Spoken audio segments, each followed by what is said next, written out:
কিন্তু এই কোরআনকে পৃথিবীর এক শ্রেণীর কাফের মুশরিক বেঈমানেরা তাদের মুখের ফুৎকার দিয়ে আল্লাহর কোরআনের নূর, ইসলামের নূরকে তারা চিরদিনের জন্য নিভিয়ে দেওয়ার জন্য ষড়যন্ত্র করছে। কথা বলুন ঠিক না বেঠিক? আল্লাহ পাক বলেন, ইউরিদুনা লিইউতফিউ নূরাল্লাহি বিআফওয়াহিহিম আল্লাহু মুতিম্মু নূরিহি ওয়ালাউ কারিহাল কাফিরুন। কাফেরেরা চায় ওদের মুখের ফুৎকার দিয়ে ইসলামের আলো, কোরআনের আলো ওরা চিরদিনের জন্য নিভিয়ে দিতে। কিন্তু আল্লাহ পাক বলছেন, ওরা যতই ষড়যন্ত্র করুক না কেন, যতই চেষ্টা করুক না কেন, আল্লাহর কোরআনের নূর, ইসলামের নূর ওরা কোনোদিন কশ্চিনকালেও নিভাইতে পারবে না। আওয়াজ দিয়ে বলুন কথা ঠিক না বেঠিক? এই বাংলাদেশে আমরা দেখেছি অনেক মানুষ, অনেক বুদ্ধিজীবী আল্লাহর কোরআনের নূরকে নিভিয়ে দেওয়ার জন্য ষড়যন্ত্র করেছিল। আল্লাহর নূরকে, ইসলামের নূরকে ওরা মুখের ফুৎকার দিয়ে নিভিয়ে দেওয়ার ষড়যন্ত্র করেছিল। কিন্তু আল্লাহ রাব্বুল আলামিন তাদেরকে বাংলার জমিন থেকে নিভিয়ে দিয়েছে। কথা বলুন ঠিক না বেঠিক? এর থেকে আমাদের শিক্ষা নিতে হবে, সামনের জিন্দেগিতে, সামনের বছরগুলোতে আল্লাহর কোরআনের সঙ্গে যারা বান্দামি করবে, ইসলামের আলোকে নিভিয়ে দেওয়ার যারা ষড়যন্ত্র করবে, আল্লাহ পাক ওদেরকেও নিভিয়ে দেবে। কথা বলুন ঠিক না বেঠিক? ওদের থেকে আমাদের শিক্ষা নিতে হবে, সাবধান হতে হবে। আল্লাহর কোরআন সাধারণ কোনো কিতাব না। এজন্য আমার ভাইয়েরা, আল্লাহর কোরআনের দাওয়াত মানুষের কাছে প্রচার করতে হবে। এই পৃথিবীতে কোরআনের বাণী যারা প্রচার করে সবচাইতে তারা ভালো মানুষ, শ্রেষ্ঠ মানুষ। মসজিদের খতিব সাহেব, ইমাম সাহেব, বক্তাগণ, যে মানুষগুলা সাধারণ মানুষ বলেন আর যে মানুষই বলেন না কেন, আল্লাহর কোরআনের প্রচার যারাই করে এরাই হচ্ছে ভালো মানুষ। কিন্তু এদেরকে দেখলে এক শ্রেণীর মানুষ সহ্য করতে পারে না। কথা বলেন ঠিক না বেঠিক? হুজুর দেখলে এক শ্রেণীর মানুষ সহ্য করতে পারে না, বাজে বাজে কথা বলে। আমার ভাইয়েরা, আল্লাহ রাব্বুল আলামিন বলেন, ওয়ামান আ'রাদা, আল্লাহ রাব্বুল আলামিন বলেন, ওয়ামান আহসানু কাওলাম মিম্মান দাআ ইলাল্লাহি ওয়া আমিলা সালিহান ওয়া ক্বালা ইন্নানি মিনাল মুসলিমিন। আল্লাহ রাব্বুল আলামিন বলেন, তার চাইতে উত্তম কথা আর কেউ বলে না যারা মানুষদেরকে কল্যাণের দিকে ডাকে, ভালোর দিকে ডাকে, নামাজের দিকে ডাকে এবং নিজে আমল করে আর বলে আমি একজন মুসলমান। সম্মানিত ভাইরা আমার, আল্লাহ রাব্বুল আলামিন গ্যারান্টি দিয়ে বলছেন তার চাইতে উত্তম কথা কেউ বলে না যে মানুষগুলা মানুষদেরকে হিদায়াতের দিকে ডাকে, ভালোর দিকে ডাকে, নামাজের জন্য ডাকে, কল্যাণের জন্য ডাকে। কোরআনে কারীমের অন্য জায়গায় আল্লাহ বলছেন, ওয়ালতাকুম মিনকুম উম্মাতুন ইয়াদউনা ইলাল খায়র তা'মুরুনা বিল মা'রুফি ওয়া তানহাউনা আনিল মুনকার ওয়া উলাইকা হুমুল মুফলিহুন। চিৎকার দিয়ে বলুন আল্লাহু আকবার।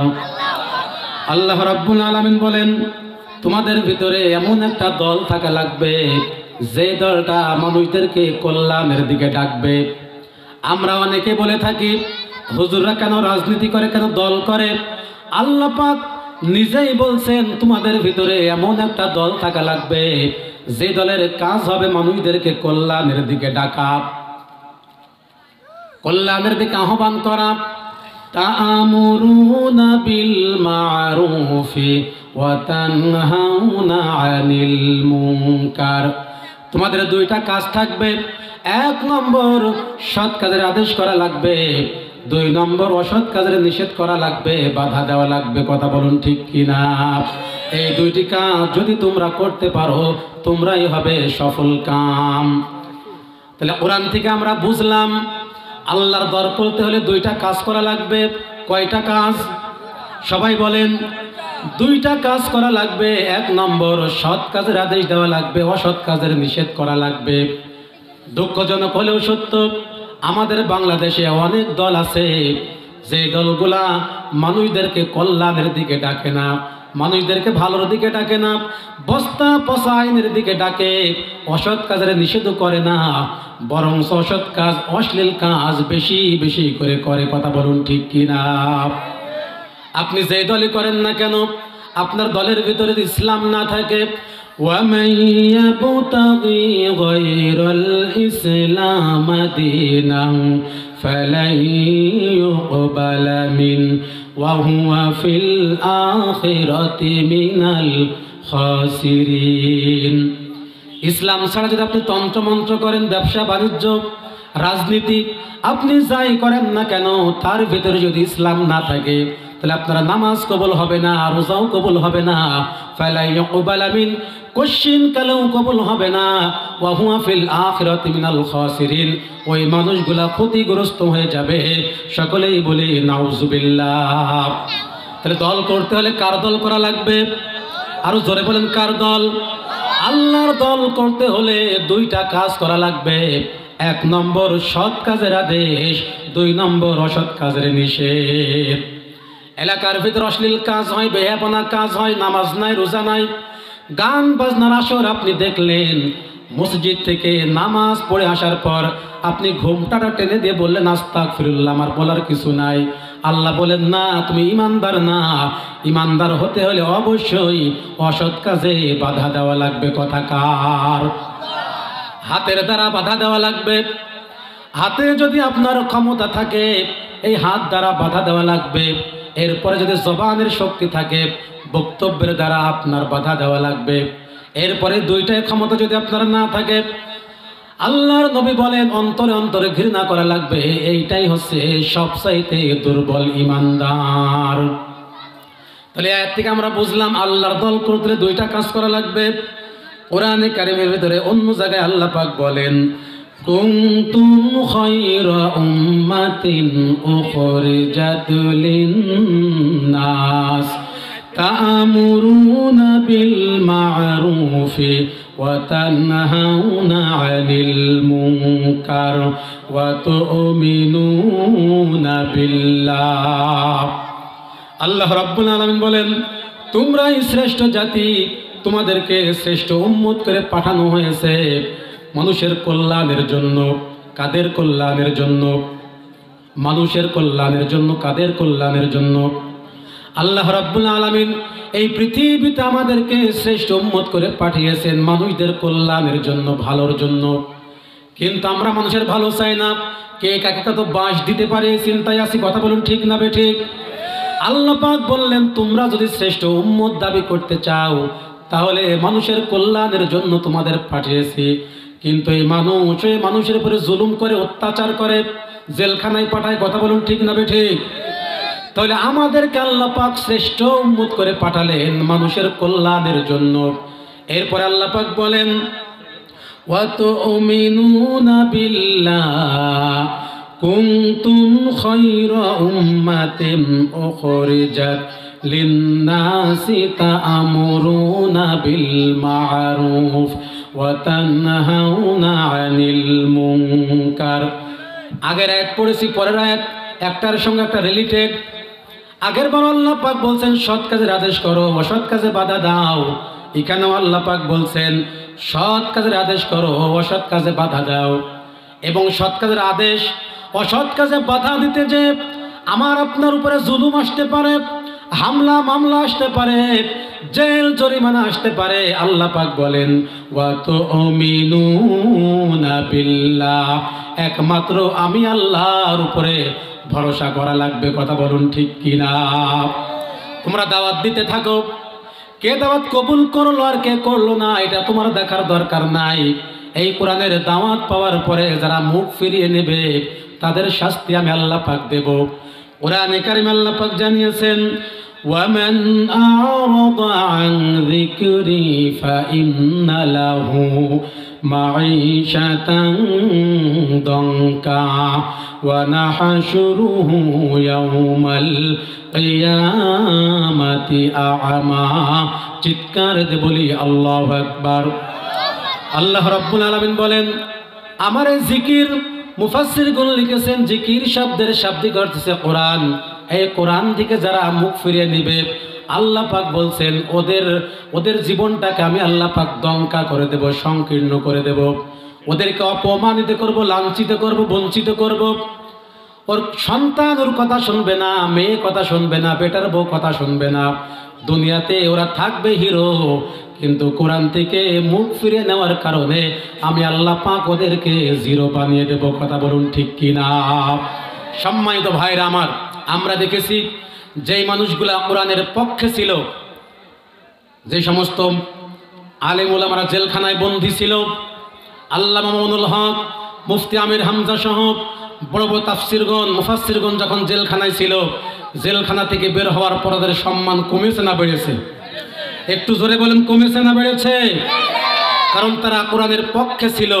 ওদের মাহফিলে যদি 10,000 লোক হতো, জেলখানা থেকে বের হওয়ার পর ওদের মাহফিলে লক্ষাধিক মানুষ হয়। কথা বলুন ঠিক কিনা?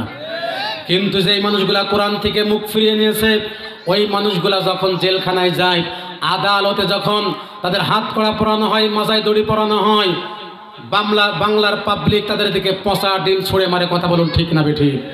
আয়াতের মুফাসসিরগুলো লিখেছেন এটার নাম হচ্ছে দঙ্কা। ওদের শান্তি থাকবে না, ওদেরকে অপমানিত করা হবে, লাঞ্ছিত করা হবে। কিন্তু আলেমদেরকে যখন জেলখানায় তোলা হয়েছিল, ওদের কোমর যখন দড়ি বাঁধা হয়েছিল, সাধারণ মানুষ, মুসল্লিরা, আপনাদের মতন সাধারণ মানুষ তাহাজ্জুদের নামাজ পড়ে আল্লাহর কাছে দোয়া করেছিল। কথা বলুন ঠিক না বেঠিক? এই জন্য আল্লাহ পাক বলছেন, তোমরা দাওয়াত দাও, কোরআন থেকে যারা মুখ ফিরিয়ে নেবে, চোখ সরিয়ে নেবে, আমি আল্লাহ পাক ওদের জীবনটাকে সংকীর্ণ করে দেব। সম্মানিত ভাইরা আমার, শুধু তাই নয়, কাল কিয়ামতের এই কঠিন ময়দানে আল্লাহ রাব্বুল আলামিন ওদেরকে অন্ধ করে তুলবেন। মানুষগুলা ডাক দিয়ে বলবে, ওয়ালা রাব্বি লিমা হাশারতানি আ'মা ওয়া ক্বাদ কুনতু বাসীরা। ওই মানুষগুলা ডাক দিয়ে বলে, আল্লাহ তাআলা, বিশাল আসমানের নিচে, জমিনের উপরে সব দেখতে পারতাম, কিন্তু এখন কেন আমরা অন্ধ হয়ে উঠলাম? আমাদের চোখগুলা কোথায় গেল? আল্লাহ রাব্বুল আলামিন ডাক দিয়ে বলবে, ক্বালা কাযালিকা আতাতুকা আয়াতুনা ফানাসিতাহা ওয়া কাযালিকাল ইয়াউমা তুনসা। আল্লাহ পাক ডাক দিয়ে বলবেন, দুনিয়ার ভিতরে আমার নিদর্শন আয়াত গিয়েছিল, কোরআনে কারীম গিয়েছিল, আর এই কোরআনের আয়াত তোমরা দেখেও না দেখার ভান করেছিলে, চোখ সরে নিয়েছিলে, যার কারণে আমি আল্লাহ পাক তোমাদেরকে অন্ধ করে তুললাম। চিৎকার দিয়ে বলি নাউজুবিল্লাহ। আমার ভাইয়েরা, তাহলে কোরআন মানার দরকার আছে না নাই? ব্যক্তিগত জীবন থেকে শুরু করে আন্তর্জাতিক জীবন পর্যন্ত সব জায়গায় আল্লাহর কোরআন মানতেই হবে। কথা বলুন ঠিক না বেঠিক? আল্লাহ পাক বলেন, ফামান তাবিআ হুদায়া ফালা খাউফুন আলাইহিম ওয়ালা হুম ইয়াহজানুন। যদি তোমরা কোরআন মেনে নাও, দুনিয়াতে তোমাদের কোনো ভয় থাকবে না, আখিরাতেও তোমাদের কোনো চিন্তা থাকবে না, টেনশন থাকবে না। দুনিয়াতে যদি আল্লাহর জমিনে আল্লাহর দিন বিজয় করার জন্য তোমরা চেষ্টা করো, কোরআনের আইন যদি তোমরা প্রচেষ্টা চালাও, কোরআনের আইন দিয়ে যদি সমাজ, দেশ, রাষ্ট্র চলে, দুনিয়াতে তোমাদের কোনো ভয় থাকবে না। যেমন ভয় ছিল না আখির নবী, বিশ্ব নবী মুহাম্মদুর রাসূলুল্লাহ সাল্লাল্লাহু আলাইহি সাল্লাম যখন কোরআন দিয়ে গোটা সমাজ পরিচালনা করেছিলেন। আমার ভাইরা, মক্কা থেকে মদিনা একজন সুন্দরী রমণী মাথা থেকে পা পর্যন্ত স্বর্ণ অলংকার পরে ঘুরে বেড়িয়েছে রাতের পর রাত। কোনো ডাকাত, সন্ত্রাসী ওই মহিলার দিকে চোখ তুলে তাকাইতে পারে নাই। কথা বলুন ঠিক না বেঠিক? আমার ভাইয়েরা, আমি বলতে চাই, বাংলার জমিনে যদি কোরআনের আইন চালু হয়ে যায়, টেকনাফ থেকে তেতুলিয়া, রূপসা থেকে পাথুরিয়া, সুন্দরবন থেকে বান্দরবন, একজন সুন্দরী রমণী, একজন ব্যবসায়ী লক্ষ লক্ষ টাকা নিয়ে চলবে, একজন সুন্দরী নারী মাথা থেকে পা পর্যন্ত স্বর্ণ অলংকার নিয়ে ঘুরে বেড়াবে, কোনো সন্ত্রাসী ডাকাত তার দিকে চোখ তুলে তাকাবে না। কথা বলুন ঠিক কিনা? আমার ভাইরা, সেই কোরআনের আইন আমাদের দেশে দরকার আছে না নাই? আর এই কোরআনের আইন বাস্তবায়ন করতে যে যদি আমাদের রক্ত দিতে হয়, আমাদের ঘাম দিতে হয়, আমাদের অর্থ দিতে হয়, আমরা দিতে রাজি আছি না নাই? আরো জোরে রাজি আছি না নাই? আমার ভাইরা, একটু জিকির করি লা ইলাহা। কেউ তো নাই না? এক গ্লাস পানির দরকার ছিল, ঠান্ডা পানি হলে হবে। লা ইলাহা ইল্লাল্লাহ, লা ইলাহা। কষ্ট হচ্ছে আপনাদের ভাইরা আমার? আরব দেশে জন্ম তোমার, নাম যে মুহাম্মদ, নাম যে মুহাম্মদ।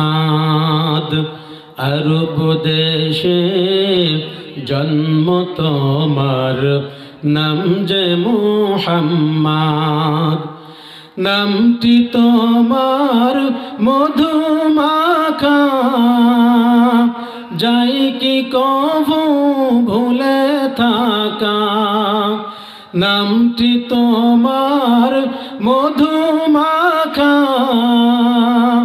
যাই কি কভু ভুলে থাকা। জীবনে মরণ দিয়ে যেন, জীবনে মরণ দিয়ে যেন জপি দিবারাত। নাম যে মুহাম্মদ, নাম যে মুহাম্মদ। সকলে বলি মারহাবা। আমার ভাইয়েরা, আমি আপনাদের খেদমতে সূরাতুল হাসর 18 নম্বর আয়াতে কারিমা তেলাওয়াত করেছি। আয়াতের ভিতরে আল্লাহ রাব্বুল আলামিন অনেকগুলো তথ্য দিয়েছেন, গুরুত্বপূর্ণ কিছু আলোচনা করেছেন। এই আয়াতে কারিমা থেকে প্রধান মেহমানের আসার আগ মুহূর্ত আমরা কিছু কথা শুনবো ইনশাআল্লাহ।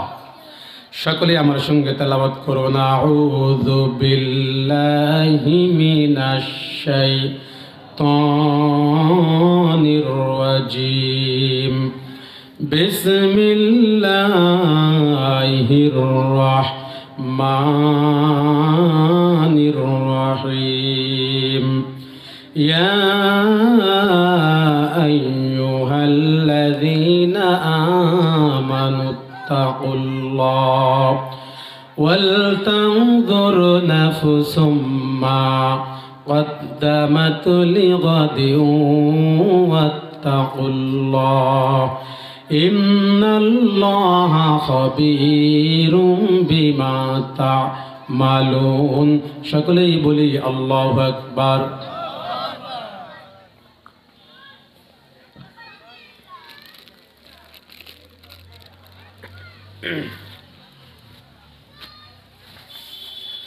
সম্মানিত ভাইরা আমার, সূরা হাসর 18 নম্বর আয়াত আল্লাহ পাক বলেন, ইয়া আইয়ুহাল্লাযীনা আমানু তাকুল্লাহ।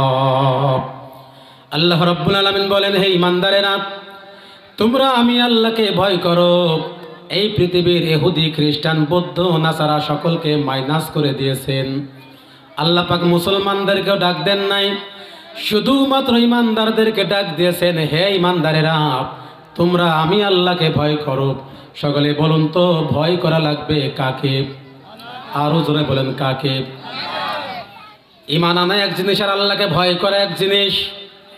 আল্লাহ পাক জানেন এই পৃথিবীর যত ধর্মাবলম্বী আছে ওরা আমি আল্লাহকে ভয় করে না, একমাত্র ভয় করে তারা হচ্ছে ঈমানদার। কথা বলুন ঠিক কিনা? কোরআনে কারীমের ভিতরে আল্লাহ পাক বলেন, ইন্নামাল মুমিনুনাল্লাযীনা ইযা যুকিরাল্লাহ ওয়াজিলাত কুলুবুহুম। আল্লাহ রাব্বুল আলামিন বলেন, সচ্চা ঈমানদার তারা, খাঁটি ঈমানদার তারা, যখনই আল্লাহর কথা তাদের সামনে উচ্চারণ করা হয় তাদের কলবের ভিতরে কেঁপে ওঠে, তাদের অন্তরের ভিতরে কেঁপে উঠবে। এই জন্য আল্লাহ পাক ডাক দিয়ে বলছেন, হে ঈমানদারেরা, তোমরা আমি আল্লাহকে ভয় করো। এই পৃথিবীতে ঈমান আনা অনেক সহজ জিনিস। একজন মানুষকে যদি বলা হয় আল্লাহকে না দেখার পরেও তোমরা কে কে বিশ্বাস করো, আমরা সকলে বলবো আল্লাহকে বিশ্বাস করি। জান্নাত জাহান্নাম দেখি নাই, তারপরে বলবো আমরা জান্নাত জাহান্নাম না দেখি নাই কিন্তু বিশ্বাস করি। ফেরেশতাদেরকে দেখি নাই, তারপরেও বলবো বিশ্বাস করি। কিন্তু আল্লাহ পাক বললেন এই বিশ্বাস করার নাম হচ্ছে ঈমান, কিন্তু এই ঈমান আনলেই হবে না, আল্লাহ পাকের ভয় করা লাগবে। ওয়াত্তাকুল্লাহ শব্দ আল্লাহ পাক ব্যবহার করেছেন। খাউফুন মানে আল্লাহর ভয়, ইত্তাকুল্লাহ মানে আল্লাহর ভয়। খাউফুন মানে দুনিয়ার সাধারণ ভয়। দুনিয়ার ভিতরে মানুষ সিংহ দেখে ভয় পায়, পুলিশ দেখে ভয় পায়, এই ভয়টাকে আরবিতে খাউফুন বলা হয়। আর ইত্তাকুল্লাহ শব্দের শাব্দিক অর্থ হচ্ছে কঠিন ভয়। তামাম দুনিয়ার ভিতরে যত অশ্লীল বেহায়াপনা কাজ আছে, হারাম কাজ আছে, এই কাজগুলা ছেড়ে দেওয়ার নাম আল্লাহ পাকের ভয়। কথা বলুন ঠিক কিনা? এখন আপনাদেরকে যদি বলা হয় ভাইরা আমার, আপনারা কি ঈমান এনেছেন? আমরা সকলে বলবো হ্যাঁ আমরা ঈমান এনেছি। এবং যদি বলা হয় আল্লাহকে আপনি ভয় করেন কিনা, আমরা সকলেই বলবো আমরা আল্লাহকে ভয় করেছি। আল্লাহ পাক বলেন না না, তোমার মুখের কথা হবে না।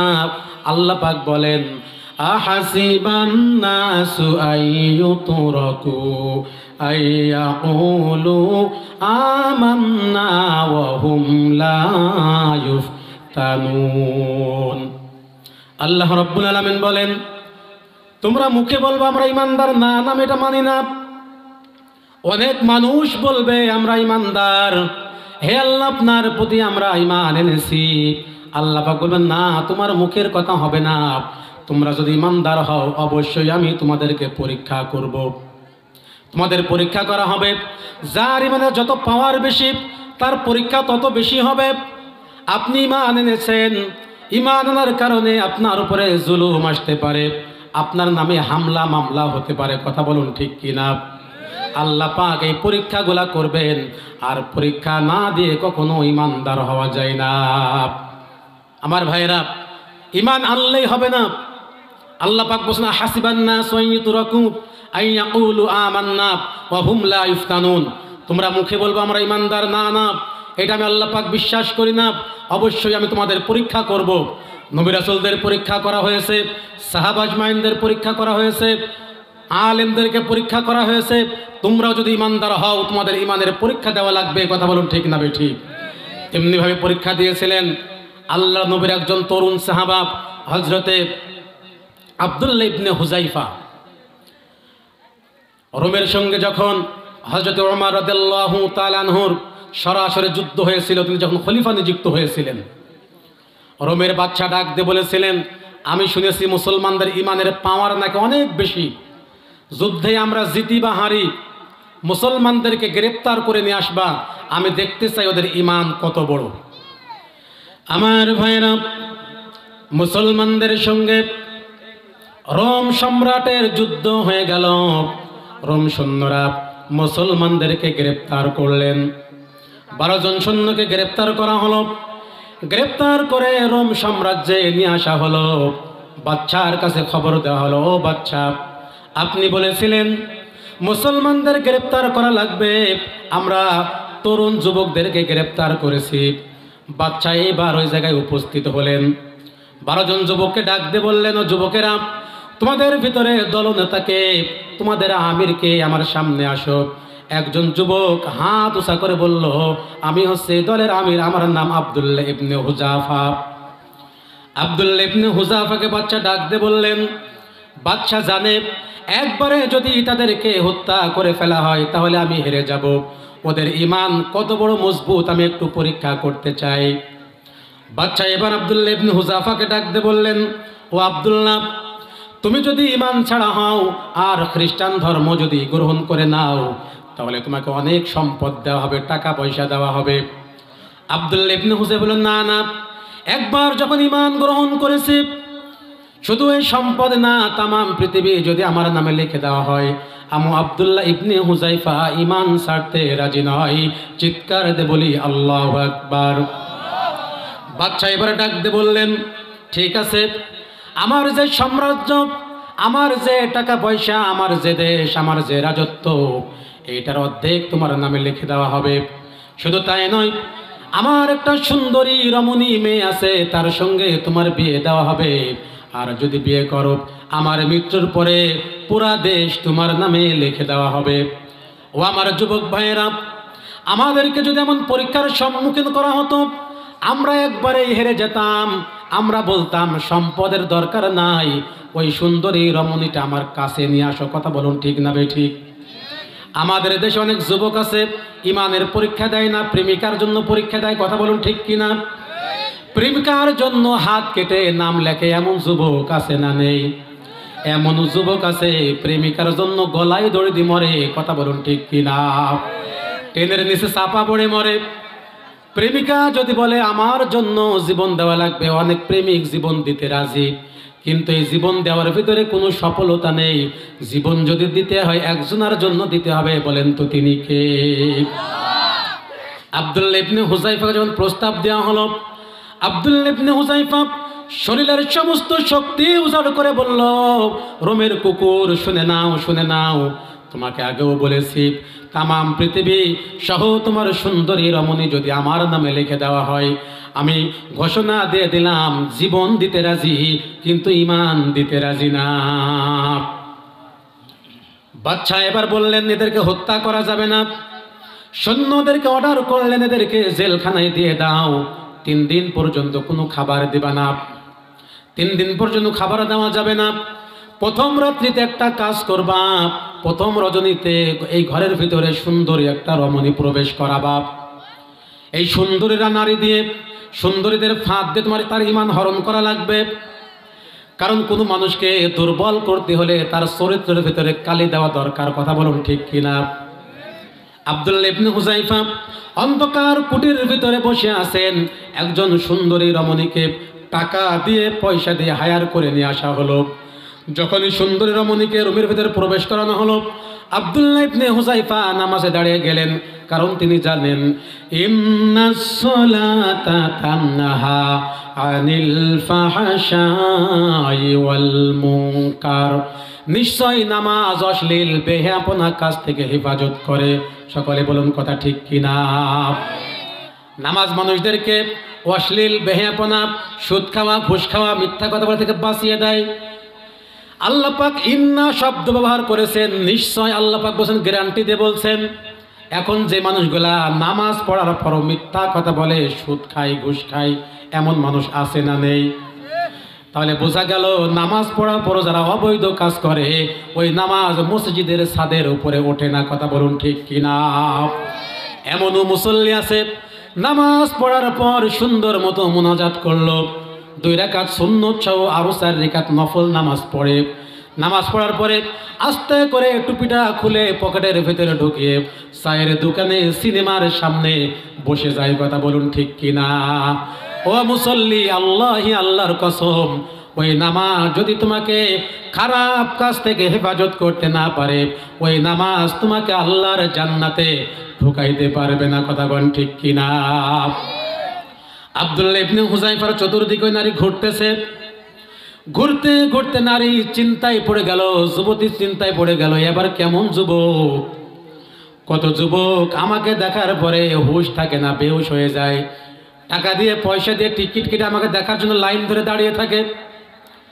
আমরা একসময় দেখেছি এই হরিণা কুণ্ডুতে বা বিভিন্ন জায়গায় যাত্রার প্যান্ডেল হতো, আপনারা দেখেছেন না দেখেন নাই?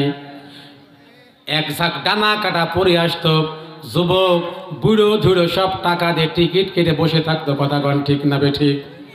কিন্তু এগুলা বন্ধ হয়ে গেছে তাফসীর মাহফিলের কারণে। আমার নামে যেহেতু চুয়াডাঙ্গা লেখা হয়েছে, কিন্তু আমার শ্বশুর বাড়ি হরিণাকুণ্ডতে, আমার নানা বাড়ি খালা বাড়ি সব হরিণাকুণ্ড। এই জন্য এলাকার অবস্থা আমি জানি, ছোটবেলা থেকে এখানে আসা যাওয়া। আমার ভাইরা, আব্দুল্লাহ ইবনে হুযায়ফার চতুর্দিকে নারী যখন কোনো কাজ করতে পারলো না, নারী এবার রাগ করে বেরিয়ে আসলেন। বাদশা এবার ঘোষণা দিয়ে দিলেন 3 দিন পর্যন্ত কোনো খাবার দেওয়া যাবে না, 3 দিন পর্যন্ত কোনো খাবার দেওয়া যাবে না। ডাক্তারকে বললেন, ও ডাক্তার, যদি দেখো মরার অবস্থায় হয়ে গেছে তখন আমাকে খবর দিবা। 3 দিন হয়ে গেল, আব্দুল্লাহ ইবনে হুযায়ফা ক্ষুধার যন্ত্রণায় ছটফট করছে। যদিও তার ভিতরে ঈমান আছে, কিন্তু ক্ষুধার যন্ত্রণা সবার আছে না নাই? আরো জোরে বলেন, আছে না নাই? এবার বাচ্চার কাছে খবর পৌঁছানো হলো, বাচ্চা আব্দুল্লাহ ইবনে হুযায়ফা অবস্থা ভালো না। এবার বাচ্চা ডাক দিয়ে বললেন, তার সামনে খাবার নিয়ে যাও, কিন্তু মনে রেখো শুকরের গোশত আর মদ মিশানো পানি নিয়ে যাও।